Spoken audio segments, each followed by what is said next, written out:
नमस्कार, आप सभी का स्वागत है सुरागला न्यूज चैनल के प्रदेश बुलेटिन में। मैं अनुश्री भारद्वाज और नजर डालते हैं इस वक्त की फटाफट खबरों पर। हल्द्वानी पहुंचे उत्तराखंड बेरोजगार संघ के प्रदेश अध्यक्ष। भाजपा ने लोकसभा चुनाव की शुरू की तैयारी। 14 लाख की कीमत का फोन किया सुपुर्द। नेशनल हाईवे पर हुई 4 दुकानों में चोरी। जिला पंचायत बोर्ड बैठक का हुआ आयोजन। लोहाघाट से रवाना हुई राम भक्तों की टोली। यूसीसी पर बोले प्रीतम सिंह। मौन धारण करेंगे पूर्व मुख्यमंत्री हरीश रावत। जल्द लागू होगी समान नागरिक संहिता। फिर आक्रोशित दिखे गोरेला जनजाति के लोग। लोहाघाट में हुआ परीक्षा पर चर्चा कार्यक्रम का आयोजन। मुख्यमंत्री ने बतौर मुख्य अतिथि की शिरकत। प्रदेश अध्यक्ष महेंद्र भट्ट ने दिलाई भाजपा की सदस्यता। मल्लिकार्जुन खड़गे ने फूंका चुनावी बिगुल। आक्रोशित ग्रामीणों ने रोका पर्यटकों का रास्ता। अब खबरें विस्तार से। हल्द्वानी पहुंचे उत्तराखंड बेरोजगार संघ के प्रदेश अध्यक्ष बॉबी पवार ने प्रेस कॉन्फ्रेंस कर मूल निवास को जरूरी बताते हुए कहा कि प्रदेश में बिना मूल निवास के नौकरियां दी जाती हैं। कई भर्तियों में उत्तराखंड के हाई स्कूल और इंटरमीडिएट पास किए गए लोगों को भी आवेदन का अवसर दिया जा रहा है, जबकि उत्तराखंड के मूल निवासियों को ये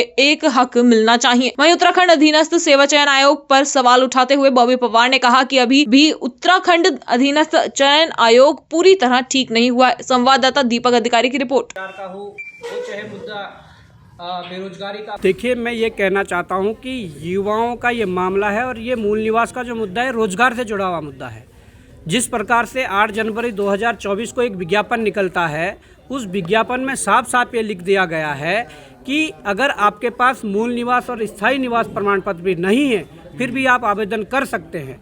किन शर्तों पर कर सकते हैं कि यदि आपने उत्तराखंड राज्य से हाई स्कूल और इंटर किया हो, तो ये तो कोई शर्त नहीं हुई। उत्तराखंड एक एजुकेशन हब के रूप में विकसित हो रहा है। खासकर देहरादून जैसे शहरों में बड़े बड़े स्कूल हैं जहाँ पर बाहर से आने वाले कई लोग पढ़ाई कर रहे हैं। ये रास्ता सिर्फ और सिर्फ हमारे ब्यूरोक्रेट्स ने अपने बच्चों के लिए, अपने सगे संबंधियों के लिए खोला है। और मुझे लगता है कि अगर इस प्रकार की चीज़ें चलती रही तो इस छोटे से प्रदेश में सीमित सरकारी नौकरियां हैं और उन नौकरियों पर भी जब हमारे लोगों का अधिकार नहीं रहेगा तो सारे विभागों में कौन लोग होंगे। आज तो ब्यूरोक्रेट्स, आप सचिवालय में जाकर देख लीजिए कि किस प्रकार के लोग हैं और किस प्रकार ब्यूरोक्रेट्स हावी की अगर बात की जा रही है तो ब्यूरोक्रेट्स हावी तभी हैं जब हमारे लोगों का वहाँ पर प्रतिनिधित्व नहीं है। हम चाहते हैं कि ग्रुप सी और ग्रुप डी में कम से कम सारे तमाम उन बाधाओं को हटाकर चाहे स्थायी निवास प्रमाण पत्र सब हो, उसके आधार पर वहाँ मूल निवास जो प्रमाण पत्र है उस आधार पर ही वहाँ नौकरी दी जाए। बाकी ग्रुप बी की बात, पीसीएस की बात करें तो जो योग्यता या रखता है, जो क्षमता जिसकी है वो आकर पास करे, जैसा अन्य प्रदेशों में भी। भाजपा ने लोकसभा चुनाव की तैयारी शुरू कर दी है। आपको बता दें, इसी के चलते हल्द्वानी के कुमाऊं कार्यालय में कई पूर्व सैन्य अधिकारियों ने भाजपा की सदस्यता ग्रहण कर ली। भाजपा सदस्यता अभियान के संयोजक पूर्व कैबिनेट मंत्री गोविंद सिंह बिष्ट ने सभी पूर्व सैन्य अधिकारियों को पार्टी की सदस्यता दिलाई। पूर्व सैन्य अधिकारियों का कहना है कि वो प्रधानमंत्री नरेंद्र मोदी के कामकाज से प्रभावित होकर भाजपा में शामिल हो रहे हैं। वहीं कुछ महीने बाद लोकसभा चुनाव होने हैं, लिहाजा अब भाजपा ने अपने सदस्यता अभियान तेज कर दिया है। संवाददाता दीपक अधिकारी की रिपोर्ट। कि जब से भारतीय जनता पार्टी की सरकार आई है तब से सारा वर्ग भारतीय जनता पार्टी का जहां जुड़ रहा था, विशेषकर सैनिक तब से भारतीय जनता पार्टी के साथ था। और आज भी पूरे देश में, हमारे पूरे देश में जितने भी सैनिक हैं, अधिकांश लोग भारतीय जनता पार्टी के साथ जुड़े हैं, विचारों से भी और सहयोग भी करते हैं। आज जो लोग हमको सहयोग करते आए थे वो लोग विधिवत भारतीय जनता पार्टी में, भारतीय जनता पार्टी की रीति नीति से प्रभावित होकर और धामी जी तथा मोदी जी के कार्यों से प्रभावित होकर आज भारतीय जनता पार्टी की सदस्यता ज्वाइन कर रहे हैं। कितने लोगों ने आज पार्टी आज 55 लोगों ने भारतीय जनता पार्टी की सदस्यता ज्वाइन की है। और ये तो केवल आज एक छोटा सा कार्यक्रम था और बहुत बड़ा कार्यक्रम अभी और होना है। और प्रत्येक विधानसभा में 200 लोग भारतीय जनता पार्टी की सदस्यता ज्वाइन कर रहे हैं। हमारे चंदन सिंह जी जो इस जिले के संयोजक हैं और संयोजक खेमा जी और शाह जी, ये सब लोग भी इसकी तैयारी में लगे हैं। मैं doctor Puneet Sarna, cosmetologist, doctor Sarna skin and beauty clinic की तरफ से आप सभी क्षेत्रवासियों को गणतंत्र दिवस की हार्दिक शुभकामनाएं देता हूं। जय हिंद, जय भारत। ज्योतिष केंद्र की ओर से आप सभी देशवासियों की गणतंत्र दिवस की बहुत बहुत हार्दिक शुभकामनाएं। माँ गंगे की कृपा सब पर हमेशा बनी रहे और हमारे अयोध्या में श्री राम अपने महल में आ गए हैं। श्री राम जी के तरफ से सभी को बहुत बहुत हार्दिक शुभकामनाएं। हर हर गंगे, हर हर गंगे, हर हर गंगे, हर घर नहंगे। भारत माता की जय, भारत माता की जय। मैं अब्दुल कादिर, पूर्व पार्षद नगर निगम काशीपुर, नगर निगम सीमा क्षेत्र के समस्त क्षेत्रवासियों को अपनी ओर से गणतंत्र दिवस की हार्दिक बधाई व शुभकामनाएं देता हूं। हिंदुस्तान जिंदाबाद, भारत माता की जय, नफरत छोड़ो, भारत जोड़ो। इस गणतंत्र के अवसर पर याद करो उन वीरों को, देश प्रेम सर्वोच्च था जिनका, नमन करो उन वीरों को। मैं अभिषेक गोयल, नगर अध्यक्ष भारतीय जनता पार्टी काशीपुर, अपने और परम आभूषण भंडार पुरानी सब्जी मंडी काशीपुर परिवार की तरफ से आप सभी को गणतंत्र दिवस की हार्दिक शुभकामनाएं प्रेषित करता हूं और आपसे निवेदन करता हूं कि आइए हम प्रण लें कि अपने देश को विश्व गुरु हम बनाएं और उन शहीदों को नमन करें जिनके शहादत पर आज हम इस गणतंत्र दिवस को मना रहे हैं। उन सैनिकों के लिए जो हमारे देश की सरहदों पर रक्षा कर रहे हैं, हमारी रक्षा कर रहे हैं, देश की रक्षा कर रहे हैं, उनके उज्जवल स्वास्थ्य की कामना करें। जय हिंद, जय भारत। मैं अरुण चौहान, सचिव प्रदेश कांग्रेस कमेटी, 75वें गणतंत्र दिवस पर समस्त क्षेत्रवासी प्रदेशवासियों को बहुत बहुत बधाई, हार्दिक शुभकामनाएं देता हूँ। मैं अर्जुन कश्यप, ब्लॉक काशीपुर, समस्त देश प्रदेशवासियों को गणतंत्र दिवस की हार्दिक बधाई, शुभकामनाएं देता हूं। आपका जीवन उज्जवल हो और आप सभी तरक्की पर जाएं, ऐसी ईश्वर से कामना करता हूं। भारत माता की जय। इस तिरंगे पे तो मर मिटने को तैयार हैं, इस तिरंगे से ही तो हर भारतीय को प्यार है। नमस्कार साथियों, मैं सम्मानित देशवासियों को 75वें गणतंत्र दिवस के अवसर पर प्रत्येक भारतीय को अपनी ओर से हार्दिक शुभकामनाएं प्रेषित करती हूं। साथ ही इस अवसर पर अपने देश के महान शहीदों, स्वतंत्रता संग्राम सेनानियों और अमर शहीदों को मैं श्रद्धा नमन प्रेषित करती हूं। जनपद अल्मोड़ा के वरिष्ठ पुलिस अधीक्षक देवेंद्र पीचा के निर्देशन में अल्मोड़ा साइबर सेल द्वारा कार्रवाई करते हुए 14 लाख कीमत के गुम हुए 57 मोबाइल फोन बरामद कर लिए गए हैं, जिसको लेकर चारों ओर अल्मोड़ा पुलिस की सराहना की जा रही है। वहीं मामले का खुलासा करते हुए वरिष्ठ पुलिस अधीक्षक द्वारा बताया गया कि सभी अभियुक्तों के विरुद्ध विभिन्न धाराओं में मुकदमा दर्ज कर जेल भेज दिया गया है। साथ ही सभी मोबाइल स्वामियों को उनके मोबाइल सुपुर्द कर दिए गए हैं। जो रिकवर किए हैं, देखिए लगभग ये एक डेढ़ महीने से जो ये हमारे पास जो कंप्लेन आ रही थी फ़ोन जो गुम होने की, उसको लेके हमारे मोबाइल रिकवरी सेल ने आज 57 मोबाइल जो इस बीच में रिकवर किए हैं और इनकी अनुमानित जो कीमत लगभग 14 लाख रुपए के आसपास में है, जिसमें आज 10-12 लोग जो यहाँ पर लोकल अल्मोड़ा के रहने वाले हैं उनको बुला के उनको आज हैंडओवर कर दिया। बाकी जो शेष फ़ोन है उनके जो ओनर है उनको उनके घर तक थाने के माध्यम से पहुंचा दिया। रामनगर में नेशनल हाईवे 309 भवानीगंज के समीप स्थित शहीद भगत सिंह चौक के सामने 4 दुकानों के एक साथ ताले तोड़कर जहां एक और पुलिस के सुरक्षा दावों की पोल खोल दी, तो वहीं चोरों ने पुलिस की रात्रि गश्त पर भी कई सवाल खड़े किए हैं। संवाददाता राजीव अग्रवाल की रिपोर्ट।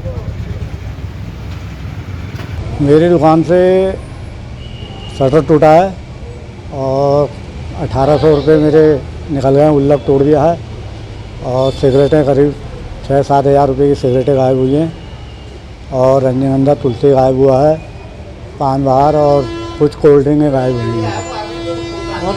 और मेरे बगल में लाला रस्तोगी जी की है और एक मोबाइल की दुकान है, उनके वहाँ भी कोशिश की गई है और अमन के वहाँ भी कोशिश की गई है। रिपोर्ट हमने लिखवा दी है, एप्लीकेशन दे दी है।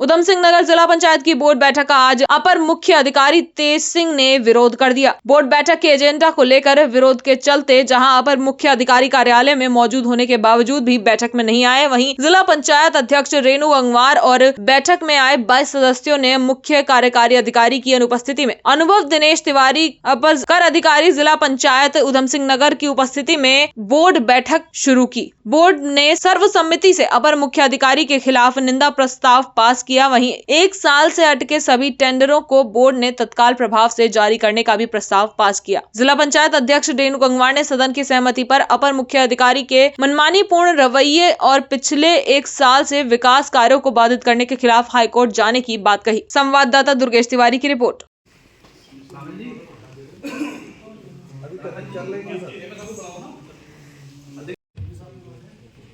रजिस्टर तो आपको लेके आना चाहिए था ना, नहीं मंगाया जाए ना।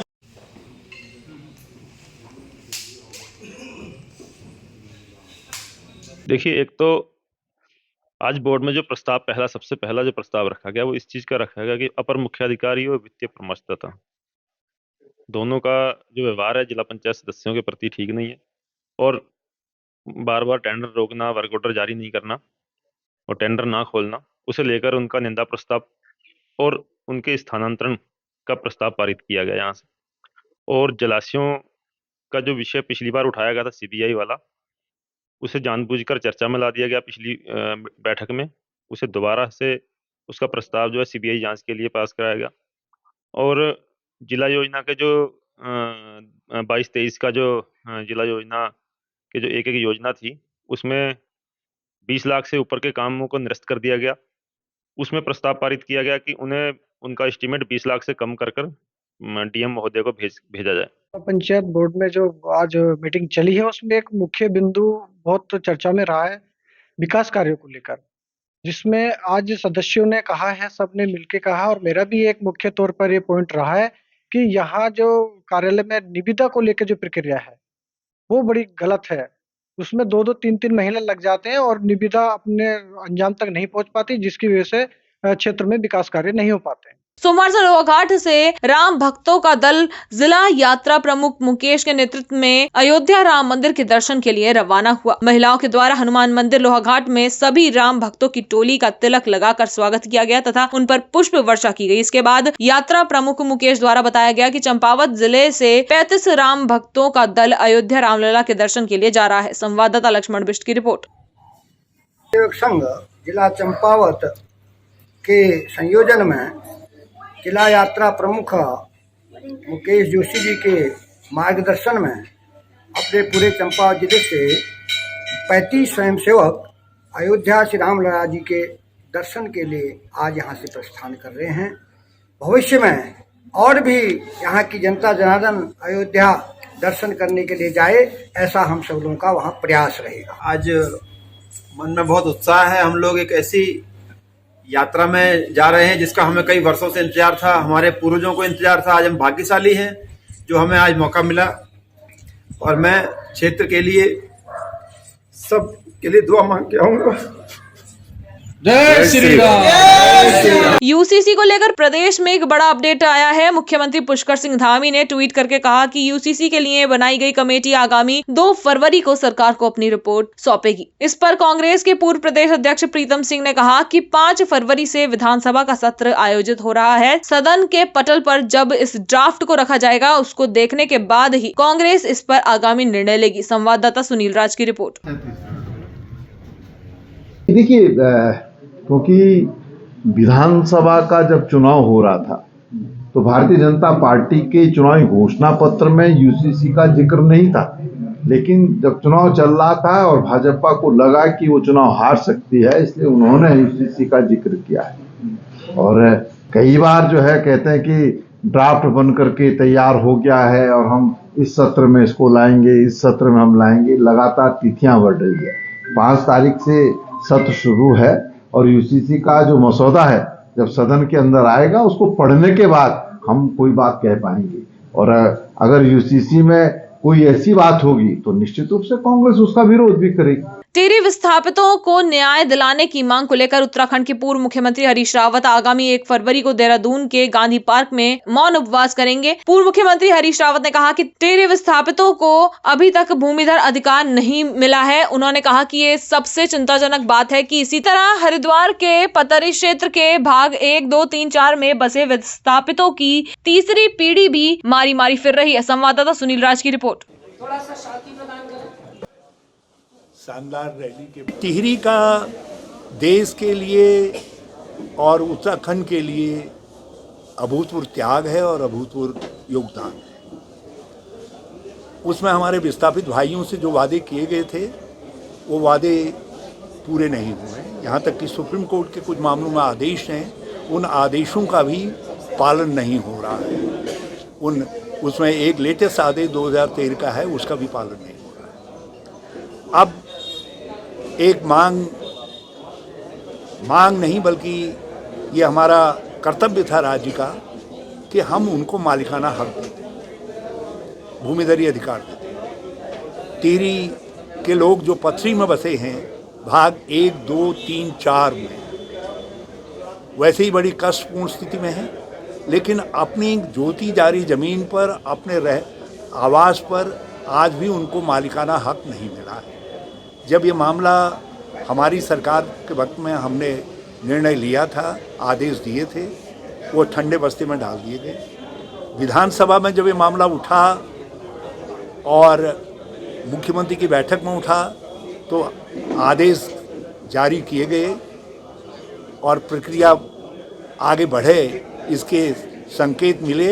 लेकिन ये दुर्भाग्यजनक है कि अब ये सारी प्रक्रिया को फिर से ठंडे बस्ते में डालने की कोशिश हो रही है और उलझाने की कोशिश हो रही है। मैं Rajeev Chaudhary, general secretary Uttarakhand weight lifting association और अंतर्राष्ट्रीय खिलाड़ी काशीपुर और क्षेत्र की जनता और भारतवासियों को 26 जनवरी की बहुत बहुत दिल से शुभकामनाएं और बहुत बहुत बधाई देता हूं। जय हिंद, जय भारत, जय उत्तराखंड। आप सभी को गणतंत्र दिवस की बहुत बहुत बहुत शुभकामनाएं।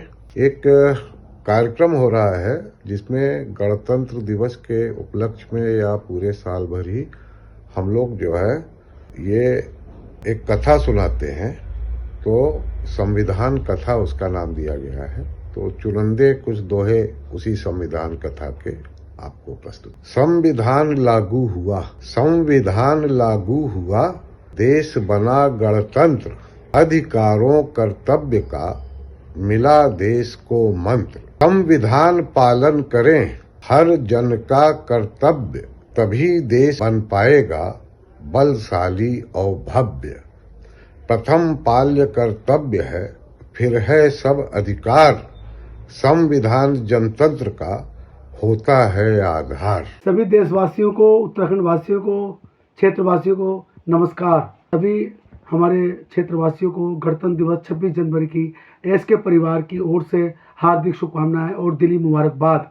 उम्मीद करता हूं हमारा ये भारतीय संविधान का दिन 26 जनवरी बिल्कुल संविधान के हिसाब से देश की नीति चलेगी और देश उन्नति और विकास करेगा।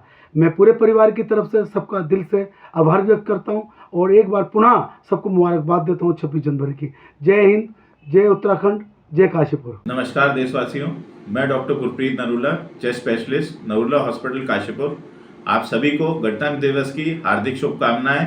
जय हिंद, जय भारत। मैं doctor Tableen Narula, dental surgeon, Narula hospital की तरफ से आप सभी को गणतंत्र दिवस की हार्दिक शुभकामनाएं देती हूँ। जय हिंद, जय भारत। मैं सर्वेश बंसल, अध्यक्ष clean and green Kashipur foundation की तरफ से सभी क्षेत्रवासियों और प्रदेशवासियों को गणतंत्र दिवस की हार्दिक शुभकामनाएं देता हूं। जय हिंद, जय भारत। नमस्कार, आप सभी को काशीपुर वासियों को गणतंत्र दिवस की बहुत बहुत शुभकामनाएं।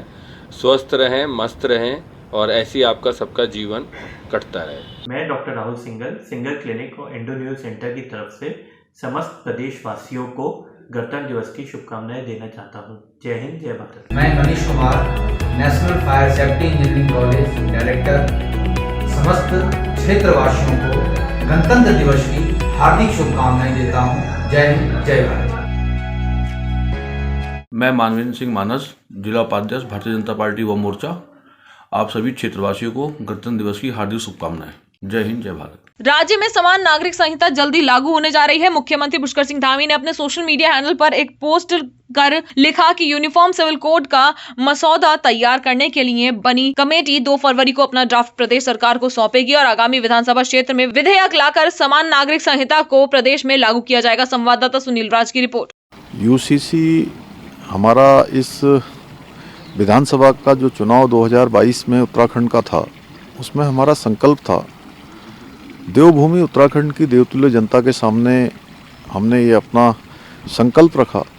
उस संकल्प को पूरा करने के लिए देवभूमि की जनता ने हमको आशीर्वाद दिया, सरकार में आने का मौका दिया और हमने ड्राफ्ट बनाने के लिए कमेटी का गठन किया। जस्टिस रंजना प्रकाश देसाई जी की अध्यक्षता में कमेटी बनी।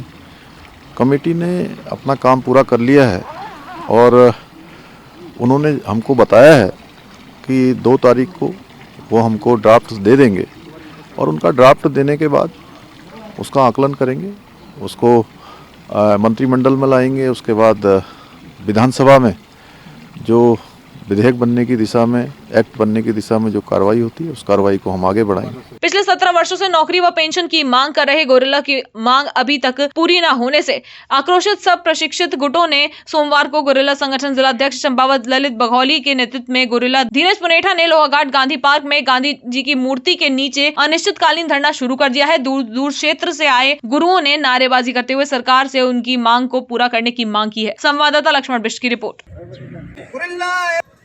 एक देश में 2 नीति लागू नहीं होनी चाहिए। जैसे मणिपुर में किया है वैसे हमारा भी राज्य है, हम भी भारत के हैं। जैसे औरों को दिया वैसे हमको भी दिया जाए तो आएगा, जब तक हमसे वार्ता नहीं हो। लंबा आंदोलन हो गया, हमारे करीब 2006 से हम लोग आंदोलन करते करते आए हैं। लगातार सरकार हम गुमराह कर रही है। कितनी बार हम लोगों का सत्यापन हो गया, कम से कम 4-6 बार सत्यापन हो गया, अभी भी सत्यापन कर रही है। क्यों हम लोगों को गुमराह कर रही है? ऐसे सत्यापन करते हुए हमारे गरीब आदमी आ रहे हैं, बेचारे दूर दूर से आते हैं, जो बेचारे चल भी नहीं पाते हैं, वो भी सत्यापन करने के लिए दौड़े हैं। और हम लोगों का लंबा समय हो गया, लगातार सरकार हमको गुमराह कर रही है। हम लोगों ने यह तय किया है कि हमारे जो यहाँ पुनेठा जी हैं, धीरज पुनेठा जी हैं, लंबे समय से बेचारे आंदोलन करते आ रहे थे और उन लोगों को कभी तक सफलता नहीं मिली है। तो इनने ही हमारे जो आंदोलन की नींव है इन्होंने ही शुरू की थी और यही कह रहे हैं कि हम आंदोलन की नींव को ख़त्म करना चाहते हैं। हम लोग जहाँ तक है सफलता लेकर के, जब तक सफलता नहीं मिलेगी तब तक उठेंगे नहीं, कह रहे हैं। यह धीरज का हम सभी गुरिल्लाओं का सहयोग रहेगा, समर्थन रहेगा और हम ये सरकार से गुजारिश करते हैं कि विनयपूर्वक हमारी मांगों को, जो मांगे हैं उन्हें पूर्ण की जाए। इतने लंबे संघर्ष से कितने लोग चले गए हैं और कितने लोग इस कार्यक्रम में शरीर को न्यौछावर कर चुके हैं। उन सभी लोगों के निमित्त सरकार से आग्रह है कि ये गुरिल्लाओं की मांगों को पूरा किया जाए। यदि ये मांगे पूरी नहीं होती हैं तो अब ये धरना अनशन के रूप में और इसके बाद भी आगे की कार्रवाई होगी। इसीलिए सरकार सचेत हो जाए और समय से यह कार्य पूरा करें और गुरिल्लाओं की मांग को पूरा करें, यही कहना चाहेंगे। प्रधानमंत्री सचिवालय दिल्ली से परीक्षा पर चर्चा कार्यक्रम 2024 का संबोधन प्रधानमंत्री द्वारा किया गया, जिसमें स्वामी विवेकानंद राजकीय स्नातकोत्तर महाविद्यालय लोहाघाट में भी इस संबोधन का लाइव प्रसारण किया गया, जिसमें ऑनलाइन माध्यम से सम्मिलित हुए प्राध्यापक गण, छात्र छात्राएं एवं विभाग ऑनलाइन माध्यम से प्रधानमंत्री नरेंद्र मोदी से जुड़े। संवाददाता लक्ष्मण बिष्ट की रिपोर्ट।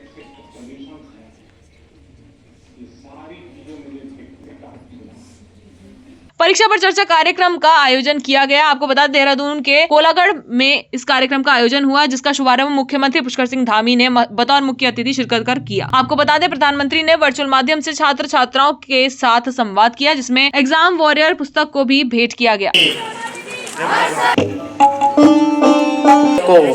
ये आरक्षित किया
भाजपा प्रदेश कार्यालय में आज कांग्रेस पार्टी के साथ कई दलों के वरिष्ठ पदाधिकारी और कार्यकर्ताओं ने सदस्यता ली। आपको बता दें, भाजपा प्रदेश अध्यक्ष महेंद्र भट्ट, सैनिक कल्याण मंत्री गणेश जोशी ने सभी को सदस्यता दिलाई। कोटद्वार के पूर्व विधायक शैलेंद्र रावत, केदारनाथ के पूर्व विधानसभा प्रत्याशी कुलदीप रावत, कांग्रेस पार्टी के नेता मतवार सिंह कंडारी के बेटे राजीव कंडारी के साथ भारी संख्या में कार्यकर्ताओं को आज सदस्यता दिलाई गई। संवाददाता सुनील राज की रिपोर्ट। मित्रों, कल से समाचार पत्रों में, विभिन्न चैनलों में अनेकों नाम निकल कर आ रहे थे और वो जितने नाम आपके द्वारा लिए गए, हम उन सब नामों को प्रयास करेंगे, वो भी सब भारतीय जनता पार्टी में है, क्योंकि सारे चैनल और आप सब पत्रकार जगत के लोग भी जानते हैं ऐसे लोग कांग्रेस में नहीं होने चाहिए, अच्छे लोग यही होने चाहिए। तो कल आज सुबह में एक चैनल में बहुत से नाम देख रहा था, सुन रहा था, तो हमारा आपको जो सुझाव है, हम बहुत जल्दी उनसे संपर्क करेंगे, उन लोगों को भारतीय जनता पार्टी से जोड़ेंगे। बड़ी संख्या में लोग जुड़ रहे हैं, जनप्रतिनिधि जुड़ रहे हैं और ये कारवां मोदी जी के लिए और प्रचंड बहुमत की ओर रहेगा। हम 5 लोकसभा को पिछली बार से ज़्यादा मतों से जीतेंगे, ऐसा मैं विश्वासपूर्वक कह सकता हूँ। पार्टी जो भी जिम्मेदारी देगी उसको मजबूत करने का काम करेंगे और भारतीय जनता पार्टी मोदी जी के नेतृत्व में बहुत तेज़ी के साथ आगे बढ़ रही है, देश आगे बढ़ रहा है। हमने मोदी जी का हाथ को मजबूती देनी है और पुष्कर धामी जी की सरकार को भी मजबूती देनी है। नहीं, मैं पहले भी भारतीय जनता पार्टी से था, मैं हिंदू जागरण मंच से था। बीच का समय कुछ ऐसा रहा कि मैं सोशल वर्क में जुड़ गया, कुछ अलग से काम करने पड़े हैं, तो इस टाइम हम प्रभावित इनके भारतीय जनता पार्टी के कामों से प्रभावित हो गए, मोदी जी के कामों से प्रभावित हो के जो है वापस भारतीय जनता पार्टी में वापस से। तो हमने कोई पार्टी ज्वाइन नहीं की, हमने कोई पार्टी छोड़ी नहीं है। आज तो मैं विधिवत रूप से सदस्यता ली है, पहले से हम भारतीय जनता पार्टी से, हमारी विचारधारा भारतीय जनता पार्टी की है कि हम स्वयं सेवक है और स्वयं सेवक तो भारतीय जनता पार्टी का ही। पूर्व में भी मैं भारतीय जनता पार्टी में काम कर चुका हूं और आज जो दोबारा कई लोगों ने हमारे साथ भारतीय जनता पार्टी पुनः ज्वाइन करी है, माननीय नरेंद्र मोदी जी का जो विज़न है, जो उनकी सोच है, उसको देखते हुए हम सब ने भारतीय जनता पार्टी ज्वाइन की है। मैं डॉक्टर गिरीश चंद्र तिवारी, पूर्व प्रदेश संयोजक चिकित्सा प्रकोष्ठ, भारतीय जनता पार्टी उत्तराखंड। 75वें गणतंत्र दिवस की शुभ अवसर पर मैं प्रदेशवासियों को, क्षेत्रवासियों को, नगरवासियों को बहुत बहुत बधाई और शुभकामनाएं देता हूँ। मैं doctor Ankur Agarwal, orthopaedic surgeon, Agarwal hospital, Moradabad road, Kashipur. मेरी ओर से समस्त क्षेत्रवासियों को गणतंत्र दिवस की बहुत बहुत शुभकामनाएं।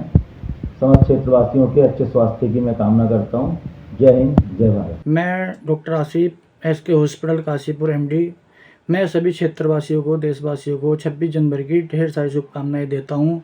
जय हिंद, जय भारत। नमस्कार, मैं डॉक्टर रजत अग्रवाल, नाक कान गला रोग विशेषज्ञ, ENT केयर में कार्यरत हूँ। आप सभी क्षेत्रवासियों को गणतंत्र दिवस की हार्दिक शुभकामनाएं। स्वस्थ रहे और मैं आपके उज्जवल भविष्य की कामना करता हूँ। जय हिंद, जय भारत। Thank you. मैं दिलीप मेहरोत्रा, संयोजक पंडित गोविंद बल्लभ पंत स्मारक समिति काशीपुर। 75वें गणतंत्र दिवस पर मैं अपने देशवासियों को, प्रदेशवासियों को बधाई एवं शुभकामनाएं देता हूं। जय हिंद, जय भारत। आप सभी को गणतंत्र दिवस की हार्दिक शुभकामनाएं। जैसा कि आप देख रहे हैं, 550 सालों के बाद हमारे रामलला अपने महल में विराजमान हुए हैं, तो बहुत ही उत्साह के साथ ये मौका हमें प्राप्त हो रहा है कि गणतंत्र दिवस के साथ एक दिवाली का भी पूरा माहौल पूरे देश में बना हुआ है। इसी के साथ मैं आपको भगवान रामलला की प्राण प्रतिष्ठा की भी हार्दिक शुभकामनाएं देते हुए और गणतंत्र दिवस की भी हार्दिक शुभकामनाएं देता हूं। जय श्री राम। ये देवभूमि व्यापार मंडल काशीपुर की तरफ से समस्त देशवासियों को और काशीपुर वासियों को गणतंत्र दिवस की हार्दिक बधाई, क्योंकि एक साल बाद आता है। सभी को हार्दिक खुशी इस गणतंत्र दिवस पर होती है और हम चाहते हैं सभी लोग इस गणतंत्र दिवस को बड़े धूमधाम से मनाएं, क्योंकि ये हमारे देश की प्रतिष्ठा का सवाल है। क्योंकि हमारा देश बहुत गुलामी के बाद आज़ाद हुआ था और हम चाहते हैं कि इसको धूमधाम से मना के हम दिखाएं कि हम आज़ाद हैं और इस आज़ाद देश में हम बहुत खुश हैं।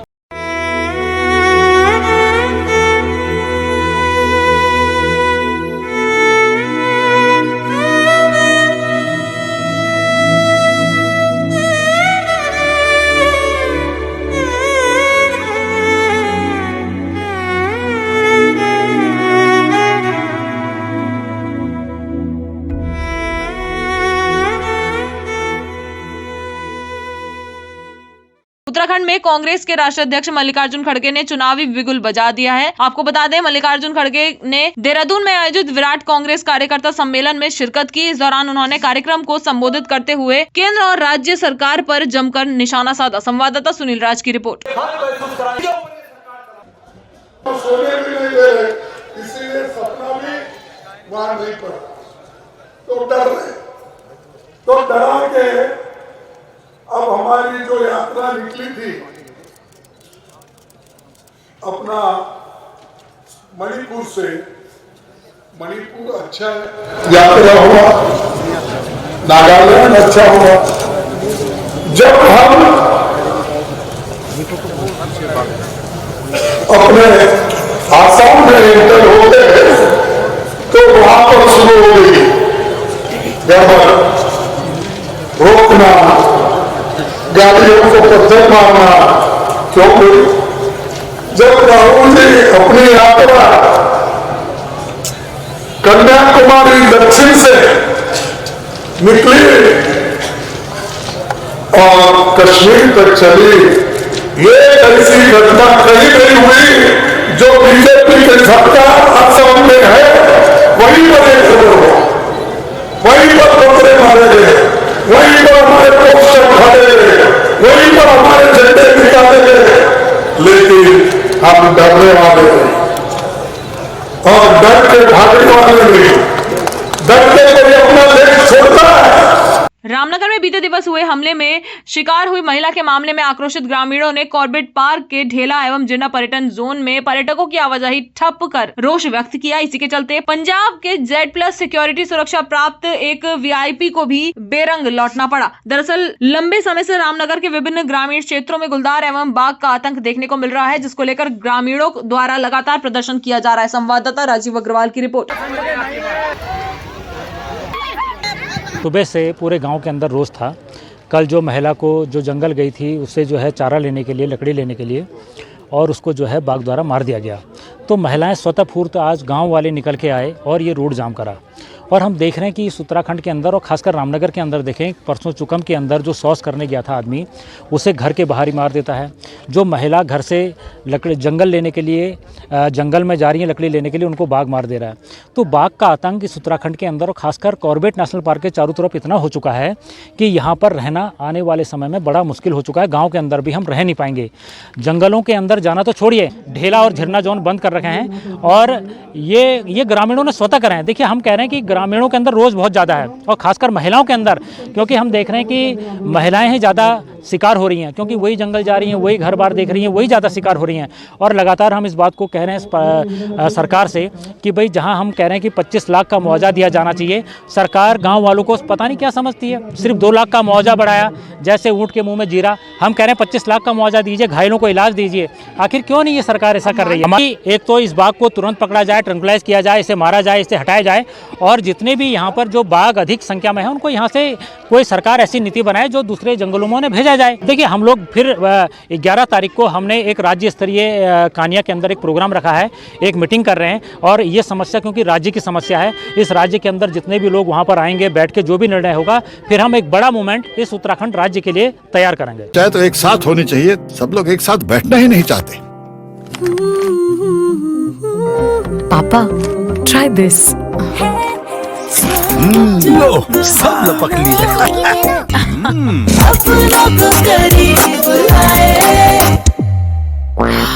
ये क्या हाल कर दिया है रूम का? बस कल से चाय मेरे रूम में। देवर पान नमकीन। फिलहाल के लिए बस इतना ही। उत्तराखंड से जुड़ी सभी खबरों को जानने के लिए जुड़े रहिए सुरागीला न्यूज चैनल से। धन्यवाद।